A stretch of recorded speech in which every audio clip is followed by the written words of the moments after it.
Hello good morning विद्यार्थीओ केम छो बधा मजामां ज छो। जो आज आपणे धोरण 9 અને ધોરણ 10 ની અંદર જે એક બંનેમાં સામાન્ય ટોપિક આવે છે એવો કૃદંતનો આજે આપણે અભ્યાસ કરવાનો છે। સંસ્કૃત ભાષાની અંદર વિભક્તિ, समास, કૃદંત, સંધિ આવા તમે સરસ અને સરળ એવા આ બધા ટોપિક ભણો છો। એમાં એક મહત્વનો આ કૃદંતનો ટોપિક આપણે ભણવાનો આવે છે। સંસ્કૃત ભાષામાં કૃદંતની જરૂરિયાત શા માટે પડી એના માટે થઈ અને બે પ્રકારના પ્રત્યયો તપાસવામાં આવે છે। એ બે પ્રકારના પ્રત્યયો ક્યાં તો કે એક કૃત પ્રત્યય અને બીજો તદ્ધિત પ્રત્યય।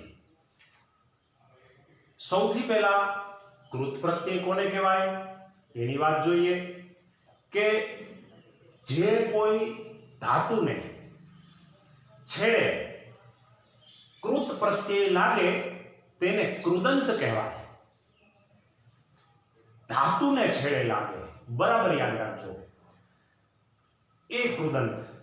જે ધાતુને છેડે કૃત પ્રત્યય લાગે એ કૃદંત કહેવાય। અને બીજો પ્રત્યય છે તદ્ધિત પ્રત્યય। જે કોઈ નામને છેડે તદ્ધિત પ્રત્યય લાગે એને તદ્ધિત પ્રત્યય કહેવાય છે।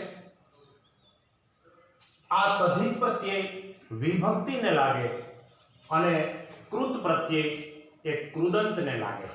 કોઈ કૃત પ્રત્યય છે એ કોઈ ધાતુને લાગે।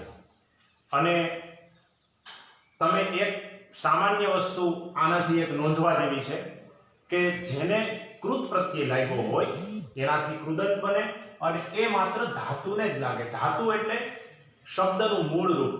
તમે જાણતા હશો કે જે કોઈ ક્રિયા થાય, દાખલા તરીકે રમવું, ભમવું, જવું, આ બધી જે ક્રિયાઓ છે એનું મૂળ રૂપ એટલે ધાતુ। કે હું અહીંયા એક ધાતુ લખું છું, દાખલા તરીકે ભ્રમ। ભ્રમ એટલે ફરવું। આને અંતે કૃત પ્રત્યય લાગે એટલે એનાથી કૃદંત બને। અને કોઈ નામપદ હોય, દાખલા તરીકે તમે આ શીખી ગયા છો રામ, અકારાંત પુલ્લિંગ રામ શબ્દ। હવે આને તદ્ધિત પ્રત્યય લાગે એટલે એના કારાંત પ્રમાણે રૂપો ચાલે, એ તદ્ધિત પ્રત્યય છે। હવે આ કૃદંતની સંસ્કૃતમાં જરૂરિયાત શા માટે પડી એ ખાસ મારે તમને કહેવું છે। એટલા માટે આ કૃદંતની શું કામ જરૂરિયાત પડી જુઓ તો કે મારે વિભક્તિના 1 થી 7 સુધીના હું અહીંયા રૂપો લખું, એમાં આ રામ શબ્દ છે એ એનું ચતુર્થી એક વચન રામાય થાય તો એનું ગુજરાતી ચતુર્થી એક વચનમાં રામ માટે થાય। આવું ક્યારેય ધાતુમાં બનતું નથી। દાખલા તરીકે મેં અહીંયા ભ્રમ એવું ધાતુ લખ્યું છે જેને કૃત પ્રત્યય લાગે છે। આ ભ્રમની અંદર મારે ભ્રમાય એમ કરીને ભ્રમ માટે એવું કોઈ દિવસ થતું નથી। આ ખોટું કહેવાય। કેમ તો કે ભ્રમ નામનો ધાતુ છે, પણ છતાંય ક્યારેક એવું બોલવામાં તો આવે છે વાક્ય રચનામાં કે હું ભણવા માટે શાળાએ જાઉં છું, તો ભણવા માટે પઠ એ ધાતુ થયું, પઠ એટલે ભણવું, તો ભણવા માટે તો એને કોઈ વિભક્તિ તો લાગતી નથી ભણવા માટેને, તો પઠાય એવું તો થતું નથી। ત્યારે એ ભણવા માટે એવું શબ્દ સંસ્કૃતમાં જ્યારે કહેવા માટે થઈ અને કૃદંતની રચના થઈ। એવા કૃદંત સંસ્કૃત ભાષામાં 20 જેટલા છે, પણ 9મા અને 10મા ધોરણમાં આપણે કુલ 5 કૃદંતનો આપણે ભણવામાં આવે છે. એમાંથી 9મા ધોરણમાં 2 કૃદંત, હેત્વર્થક કૃદંત અને એક સંબંધક ભૂત કૃદંત, આ 2 9મા ધોરણમાં આવે છે. અને 10મા ધોરણમાં હું આ 2 બોલ્યો એ સિવાયના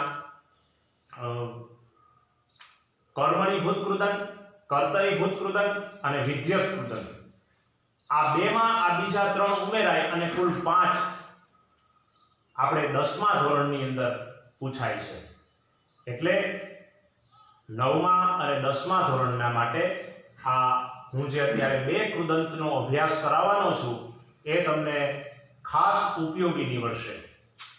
હવે જુઓ, સૌથી પહેલા મારે વાત કરવી છે હેત્વર્થ કૃદંતની. હેત્વર્થ કૃદંત એનો પ્રત્યય છે તુમન પ્રત્યય. પણ જ્યારે કોઈ ધાતુને લાગે, ધાતુ એટલે આ મેં હમણાં લખ્યો એ પ્રમાણે પઠ ધાતુ, પઠ એટલે ભણવું.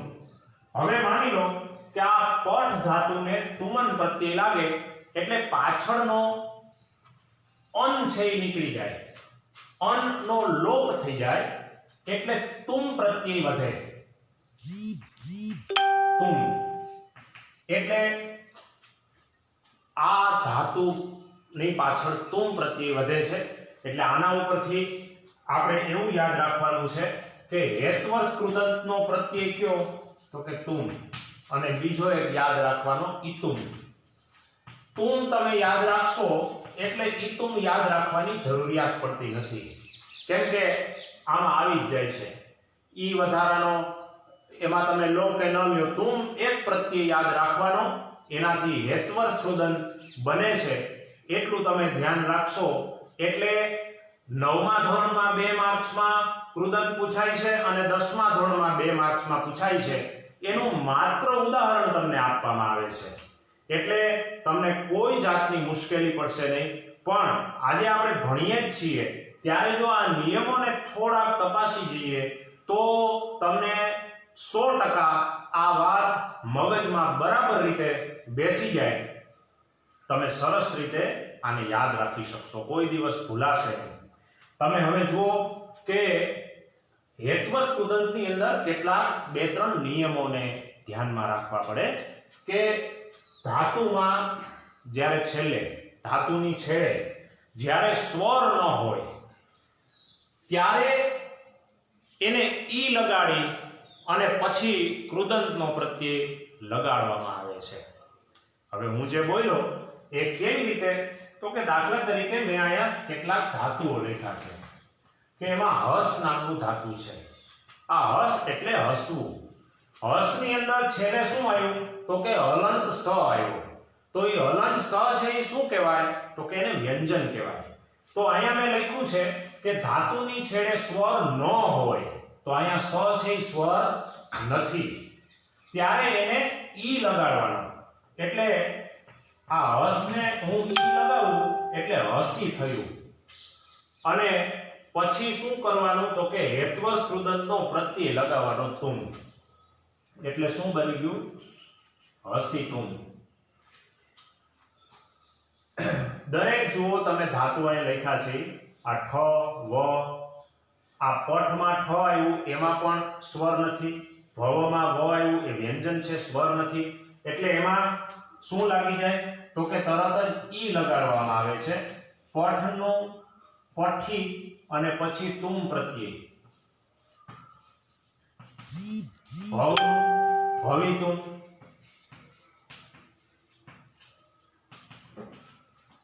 હવે આ પા અને દા એ ધાતુ જે છે ને એના આદેશ પા પીબ પીવું, દા યચ આપવું એવા થાય છે. એટલે પા ઉપરથી પીબ, પીબી તુમ એમ થતું નથી. કેમ તો કે પા બોલીએ ત્યારે એની પાછળ આ એવો સ્વર આવે છે. એટલે તમે જુઓ કે જ્યારે સ્વર ન હોય ત્યારે જ ઈ લગાડવાનો છે. હવે પા બોલીએ છીએ ત્યારે પાછળ આ નામનો સ્વર આવે છે, તો ક્યારેય એને ઈ લગાડવાનો થતો નથી. તો એને બદલે મારે સીધો તુમ લગાડી દેવાનો, એટલે આ પાતુમ થઈ જાય.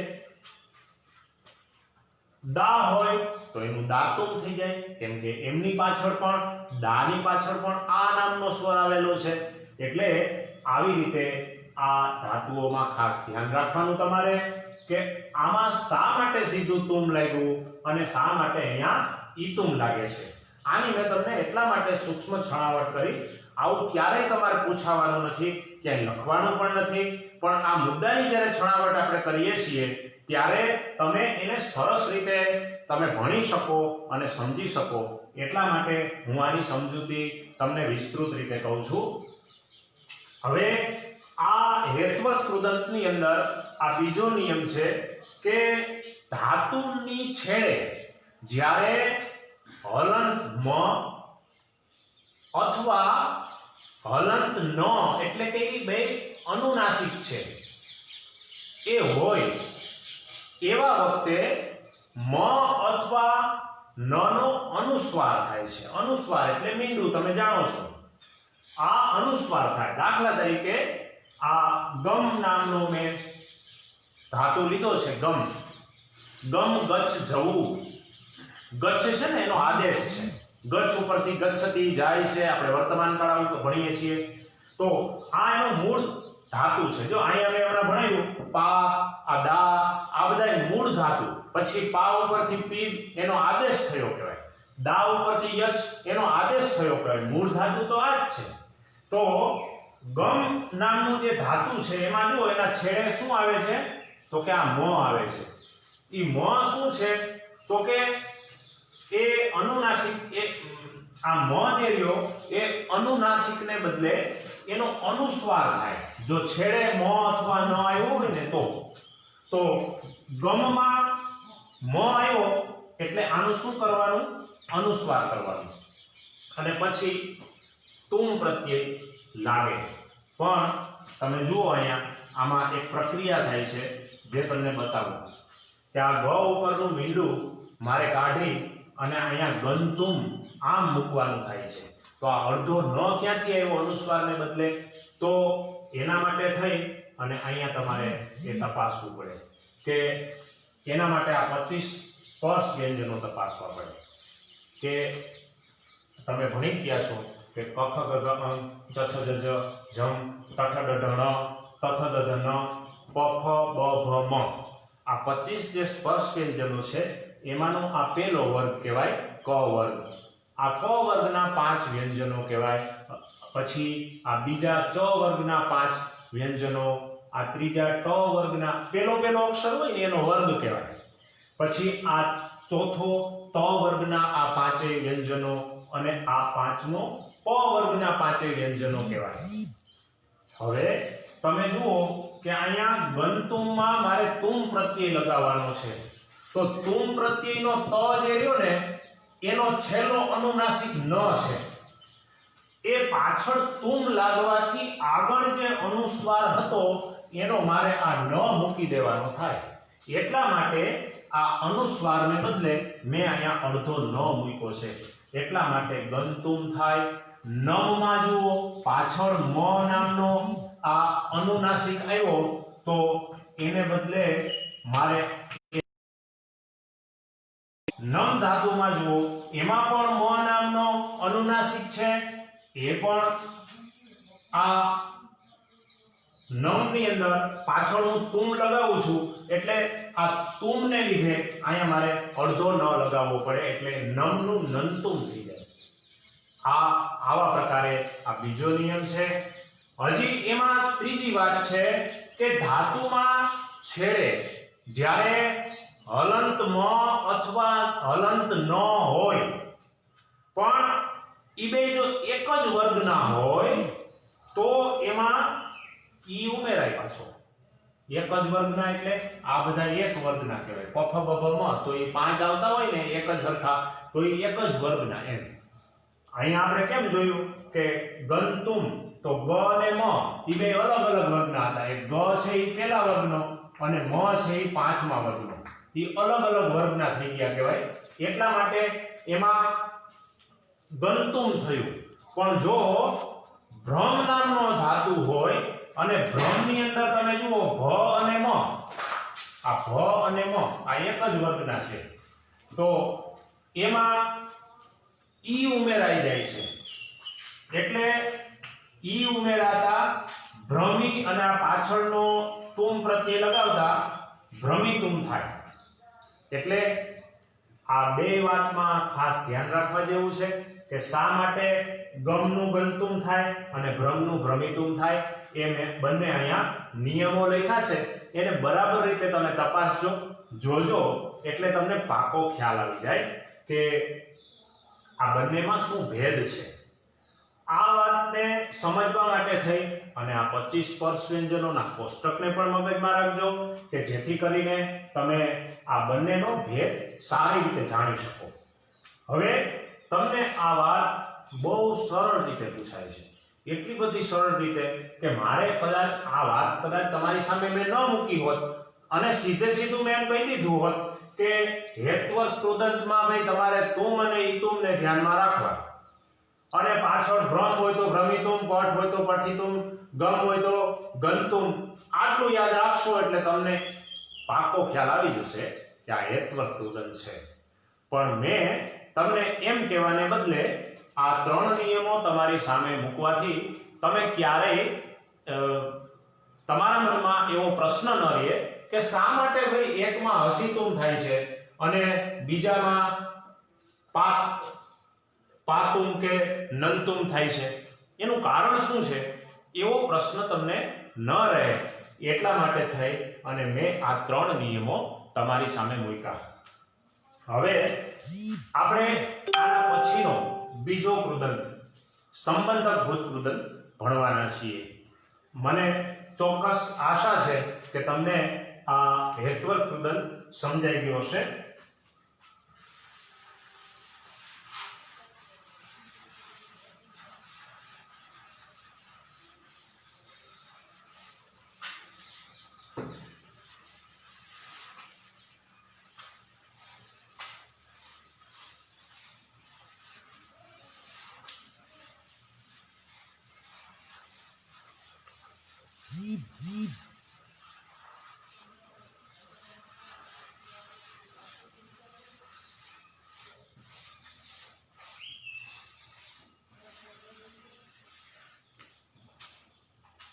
હવે આપણે બીજો કૃદંત ભણવાના છીએ સંબંધક ભૂત કૃદંત.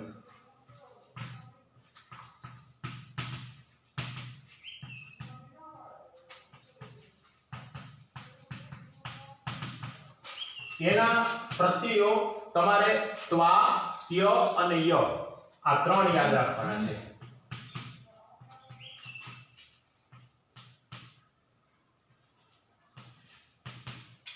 આ ત્રણેય પ્રત્યયો ક્યારે ક્યારે લાગે એની વાત કરતા પહેલા સંબંધક ભૂત કૃદંત એટલે શું, એની વ્યાખ્યા અને આમની જરૂરિયાત સંસ્કૃતમાં શા માટે પડી એની વાત પહેલા કહી દઉં.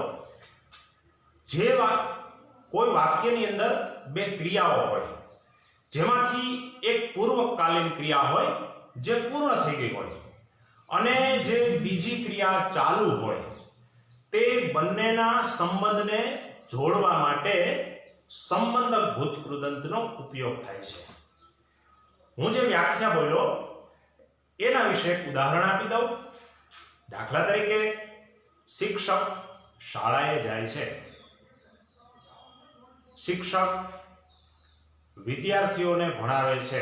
આ 2 વાક્યો મેં તમારી સામે મૂક્યા. શિક્ષક શાળાએ જાય છે, શિક્ષક વિદ્યાર્થીઓને ભણાવે છે. શાળાએ જવાની ક્રિયા પૂર્વકાલીન છે, એ પૂર્ણ થઈ ગઈ છે. બીજી ક્રિયા ચાલુ છે, શિક્ષક વિદ્યાર્થીઓને ભણાવે છે. હવે આ બંને ક્રિયાઓને મારે જ્યારે જોડવાની હોય ત્યારે સંબંધક ભૂત કૃદંતનો ઉપયોગ થાય છે. હવે હું આ 2 વાક્યો અલગ અલગ ન બોલતા એક સાથે જોડી અને હું એમ બોલું કે શિક્ષક શાળાએ જઈને વિદ્યાર્થીઓને ભણાવે છે, તો પણ ચાલે, મારે કઈ અલગ અલગ બોલવાની જરૂર નથી કે શિક્ષક શાળાએ જાય છે, શિક્ષક વિદ્યાર્થીઓને ભણાવે છે. આવું કરવાની જરૂર નથી. આવા બે વાક્યો જ્યારે જોડીએ છીએ ત્યારે સંબંધક ભૂતકૃદંતનો પ્રયોગ થાય છે. એના માટે થઈ અને સંસ્કૃતમાં એવું કહી શકાય કે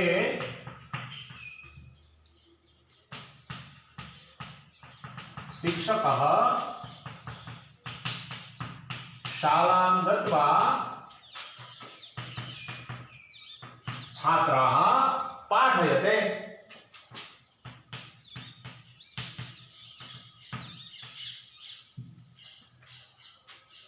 શિક્ષક શાળાએ જઈને, તો અહીંયા ગત્વા જે આવ્યો એ સંબંધક ભૂતકૃદંત થયું ગણાય. અહીંયા મેં તમને કહ્યું એના 3 પ્રત્યયો તમારે તપાસવાના, એને યાદ રાખવાના, ધ્યાનમાં લેવાના. એમાંનો પહેલો પ્રત્યય ત્વા. ગમ, ગચ, જવું, આ જે ધાતુ છે એને ત્વા નામનો પ્રત્યય લાગ્યો એટલે ગત્વા થઈ ગયું. ગત્વા એટલે જઈને, તો એ સંબંધક ભૂતકૃદંત કહેવાય. શિક્ષક શાળાએ જઈને વિદ્યાર્થીઓને ભણાવે છે. આ બે વાક્યોને જોડવા માટે જે આ ગત્વા લાવ્યું એ સંબંધક ભૂતકૃદંત છે. હવે તમારે આ પ્રત્યયો ક્યારે ક્યારે લાગે, આ ત્રણેય પ્રત્યયો ક્યારે ક્યારે લાગે એના માટે આપણે કેટલાક નિયમને તપાસીએ કે ધાતુમાં છેલ્લે કોઈ સ્વર ન હોય ત્યારે તેને ઈ પ્રત્યય લગાડીને કૃદંત બને.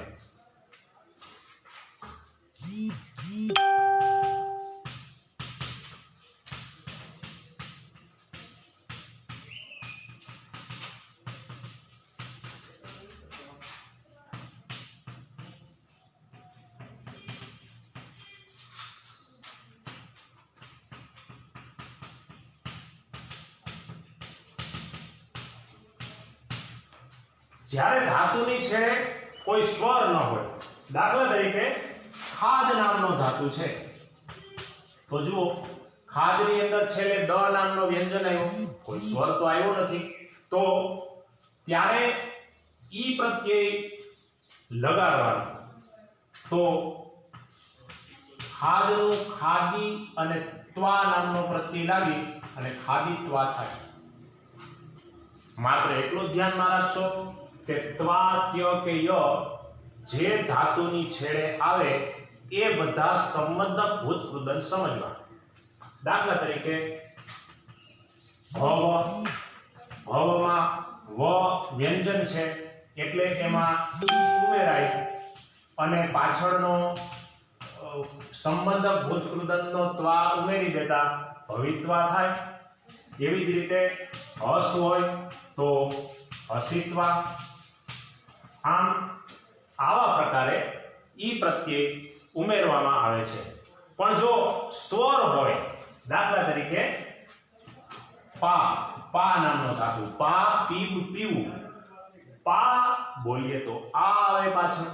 આ નામનો સ્વર હોય ત્યારે ક્યારે ઈ ઉમેરાતો નથી, તો એને બદલે સીધે સીધો ત્વા પ્રત્યય ઉમેરી દેતા પાનું પાત્વા થઈ જાય. આ સંબંધક ભૂતકૃદંત થઈ ગયું ગણાય.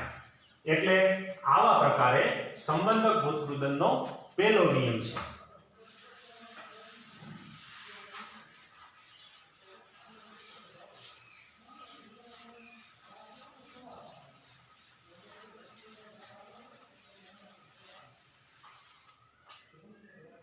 હવે સંબંધક ભૂતકૃદંતનો બીજો નિયમ કેવા પ્રકારનો છે? જે ધાતુમાં છેલ્લે મ અથવા ન રહેલો હોય પણ બંને વર્ણ અલગ વર્ગના હોય તો મનો લોપ થઈ જાય છે.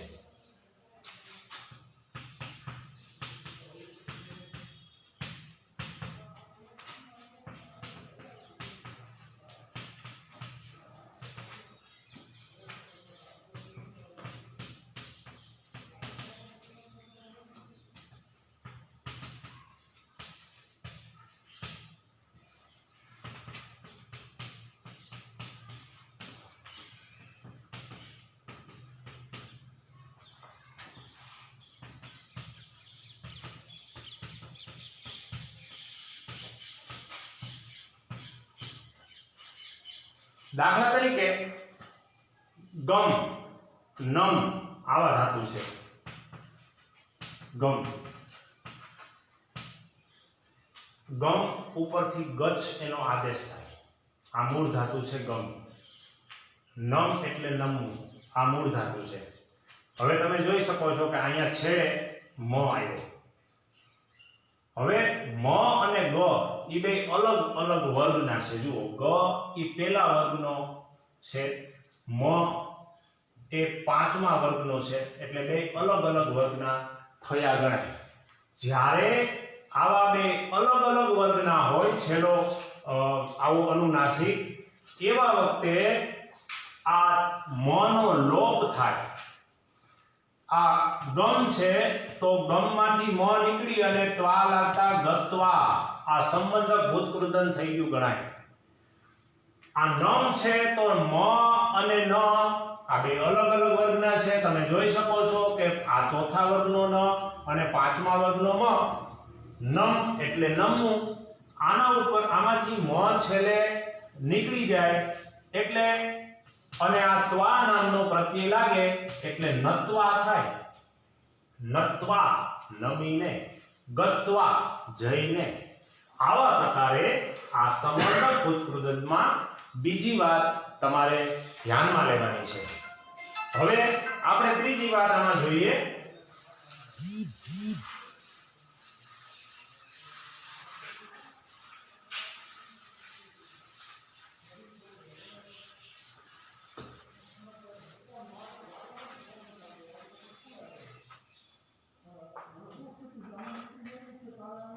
જે ધાતુની પૂર્વે ઉપસર્ગ લાગેલો હોય ત્યારે ધાતુની પાછળ ય લગાડવામાં આવે છે.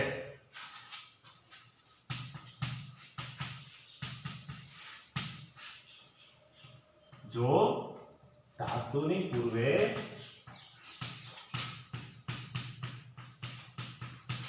ઉપસર્ગ લાગેલો હોય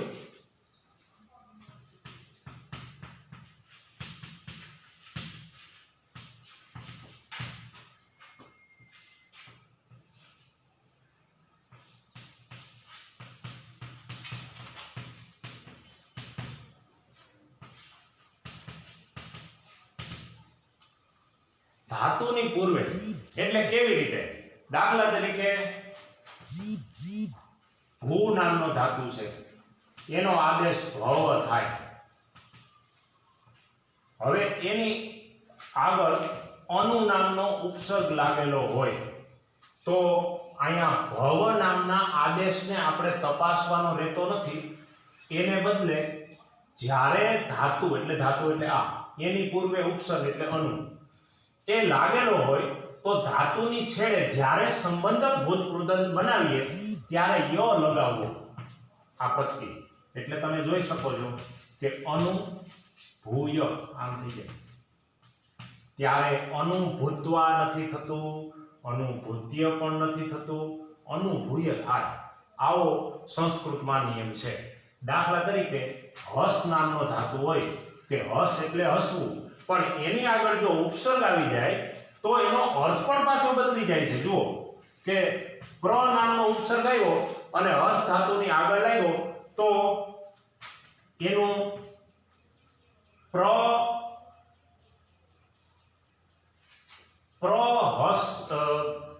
પ્રહસ્ય થઈ જાય. શા માટે? તો કે પ્ર નામનો ઉપસર્ગ, હસ નામનો ધાતુ, આ સ હલન છે, એમાં ય પ્રત્યય લાગતા પ્રહસ્ય હસીને એવું થાય.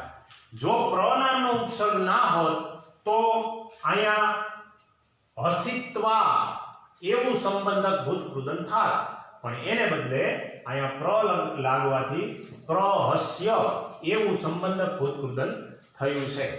હવે એના પછીનો આ કૃદંતને સમજવાનો છેલ્લો નિયમ આપણે જોઈએ.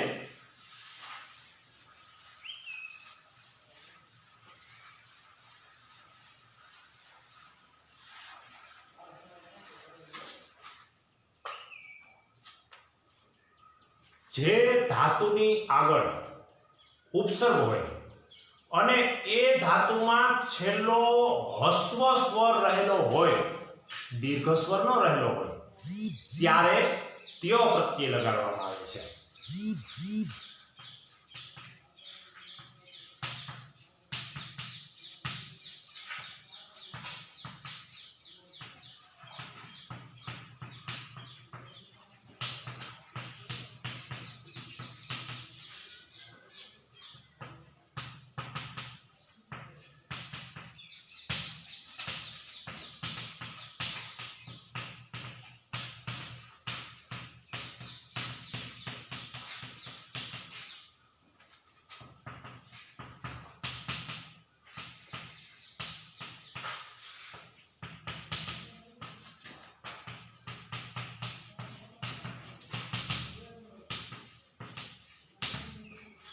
દાખલા તરીકે હું એમ બોલું કે ક્રુ, આ એક ધાતુ છે. આ ક્રુની આગળ એક જો ઉપસર્ગ લગાડી દઉં હું કે ઉપ, અહીંયા લખું છું આ બાજુ. આ ક્રુ છે ને એ રસ્વ આ ધાતુ છે, કેમ કે ક્રુ બોલતા રૂ આવે. હવે જો દીર્ઘ રૂ હોય ને તો એ આમ આવે, રસ્વ રૂ આવા પ્રકારે આવે. ફરી એકવાર જુઓ, આ રસ્વ રૂ અને આ બે પાખ્યા એટલે આ ક્રુમાં આમ હોય ને તો દીર્ઘ ક્રુ કહેવાય. એટલે અહીંયા મેં લખ્યું છે કે જો ધાતુની પૂર્વે ઉપસર્ગ હોય અને પછી એ ધાતુમાં છેલ્લે હસ્વ સ્વર આવેલો હોય તો આવા પ્રકારનો રૂ ક્રુમાં છે, આ દીર્ઘ રૂ નથી, ત્યારે એને આવો ત્યો પ્રત્યય લગાવવો. ત્યારે ય નહીં, ત્યારે ત્યો લગાવવો. હવે આમ આવે જ્યારે ત્યારે ઉપકૃત્ય આવું સંબંધ ભૂતકૃદંત બને છે. અહીંયા ઉપકૃય એવું નહીં બને, કેમ કે આ ક્રુ છે ને એમાં હસ્વ સ્વર છેડે આવેલો છે, એટલે આ ત્યો લગાવવામાં આવે છે. હવે એવા જ પ્રકારનું એક બીજું ધાતુ છે કે જી એટલે જીતવું. આમાં જી માં જુઓ રસ્વ છે જી, પણ આગળ હું પરા નામનો ઉપસર્ગ લગાડું તો પરાજિત્ય આવું સંબંધ ભૂતકૃદંત થઈ જાય. કેમ કે આ જી છે ને એમાં હસ્વ સ્વર આવેલો છે, ઈ નામનો હસ્વ સ્વર. એટલે આવી રીતે તમારે કૃદંત ઓળખતી વખતે સંબંધક ભૂતકૃદંત અને હેત્વર્ક કૃદંત આ બંનેનો અભ્યાસ કરતી વખતે થોડીક તમારે માત્ર ધ્યાન આપવાની વાત એટલી જ છે કે તુમ ઈતુમ ત્વા ત્ય અને ય આ પ્રત્યય યાદ રાખો. એટલે સંબંધક ભૂતકૃદંત અને હેત્વર્ક કૃદંત તમે બરાબર રીતે યાદ રાખી શકશો, ક્યારેય ભૂલ નહીં કરો. માત્ર હું અહીંયા તમને એકવાર 2-4 ઉદાહરણ લખી અને સમજાવી દઉં એટલે એનો સારાંશ રૂપે તમને પાકો ખ્યાલ આવી જાય.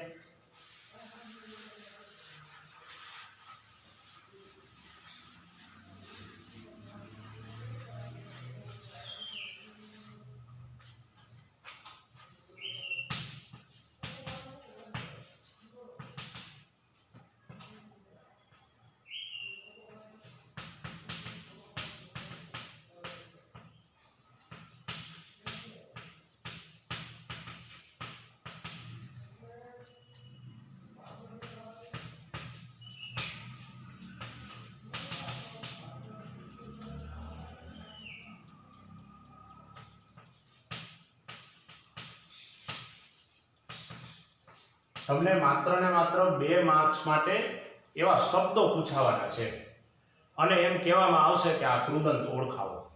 ત્યારે તમારે આ જે પ્રત્યયો મેં તમને સમજાવ્યા એટલું જ તમારે ધ્યાનમાં લેવાનું છે કે જ્યારે ભવિતુમ તુમ પ્રત્યય હોય તો એની સામે તમારે લખવાનું હેત્વર્ક કૃદંત.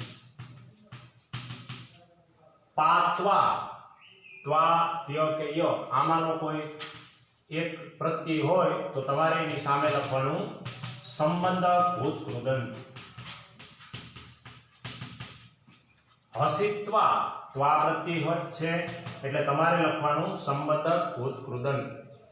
અનુભૂય તમને તરત મગજમાં આવી જવું જોઈએ કે આપણે શીખ્યા છીએ એમાં અનુ નામનો ઉપસર્ગ છે, ભૂ નામનો ધાતુ છે એટલે ય લાગ્યો છે એટલે તરત જ એ સંબંધક ભૂત કૃદંત થાય.